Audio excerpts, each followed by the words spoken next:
News and Public Affairs. Bagyong Christine, tinumbok ang ilang bahagi ng Pilipinas. Ilang mga kabahayan at mga nayon pinaha, ilang mga kalsada isinara. Ang latest sa bagyo, alamin.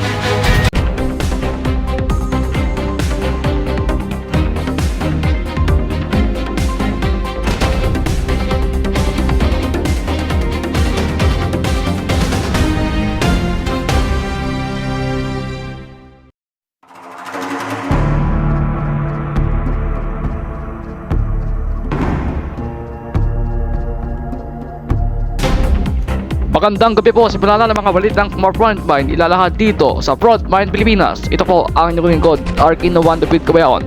Mga craft live po tayo ngayon para pa sa pagbabantay sa Bagyong Christine. Nakabantay po ang CRCN Inapa at CRCN Regional sa mga kaganapan sa bagyo.